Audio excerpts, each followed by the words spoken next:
because what we want to do, and you don't have to agree here. We will allow you to say what you got to say. Caller, are you there?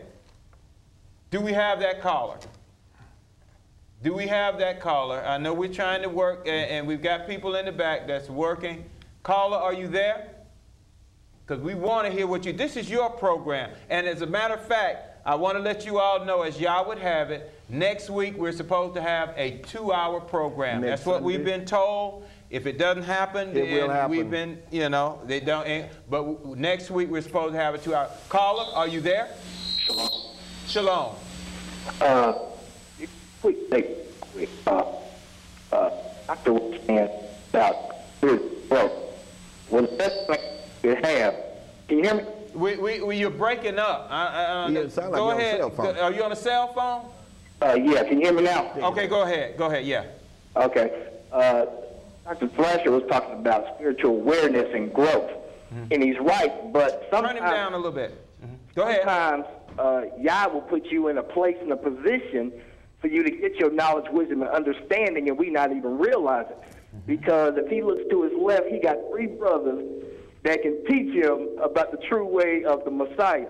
But one thing I want to do is, Dr. Thrasher, I called about 2 weeks ago, and I told him that we would give him some Hebrew Israelites that would help him in any kind of cause he got. Now, the thing I want him to understand is we really don't mess with too many Sunday ministers or anybody in that type of atmosphere, but due to the circumstance that he has a good cause, this is the last call we're going to give him an opportunity. So what I'm going to do for the last time, because we did try to call, but we couldn't get through the airways when, after the show. We couldn't get through. So I'm going to give you the website one last time so you can email me, brother. And it's at www.truthofisrael.org. And you need to call us very soon, brother, while we got brothers that's going to help you, okay? All right. Thank you for your call, beloved. I'll respond this way. I don't need the Bible knowledge. We got you. Hold on. Thank you. Let me explain. Briefly. Now, because our time is short. I understand what Gideon. I understand what Gideon be saying when we've been talking. Right. But Gideon has never tried to indoctrinate me, and I never tried to indoctrinate Gideon. I have my own way of doing things. Gideon have his own way of doing things. But at the buck of it all, we all believe in the same God, whether regardless of the name, Yah or Jesus or whoever it may be. We still believe in the same God. Because if I read the King James Version, you read yours, it's still going to end up saying the new birth. It talks about a spiritual birth. If you talk about Abraham, you talk about Abraham being the favorite son. So the list can go on. Okay. But we don't want to get into that. But I will give you a call. All right. Let's go briefly, and let's bring this next call in. What you said about the shooting with the baby. First of all, that's a prime example of two-parent families, because it was an apartment complex. It was a high-end residential area in a predominantly white county where this took place. And that's why I say we spend too much time concentrating and trying to make this an issue of the number of people in the house or the economic level of the house. The fact of the matter is the United States is one of the most violent countries on the, the most violent country on the face of the earth when it comes to non-war related homicides. Now, you know, my position is this, that until black folks stop depending on the church to get it together, stop depending on civil rights leaders, and until we get together 1 or 2 at a time and start cleaning up what's closest to us, we will, because see, this isn't like an abstract group that's somewhere that they keep coming out at night. These people are right in our community. Okay, let's go to the calls. Thank you, beloved, for calling the Hero Israel program. Come on with it. Hey, how's it going? How you guys doing a wonderful job, and Gideon, I think your show's great, man. And Dr. Thrasher, I agree with you. I agree with you a lot, you know, and one of my issues, you know, is that we have so many out-of-control teens in the black community, especially in DeKalb. We have a high rate of dropout, and it's almost as if by the time these kids get to high school level, they get exposed to certain things, and they of course they talk amongst themselves. You know, if I can reflect back on a time when, you know, all of you all were young once, all of us. And, you know, we all go through our teenage years. And America, you know, American teens have always been notorious for, as teenagers, being rebellious. And it's almost like a rite of passage. A passage, that's correct. A rite of passage that you go through being a teenager.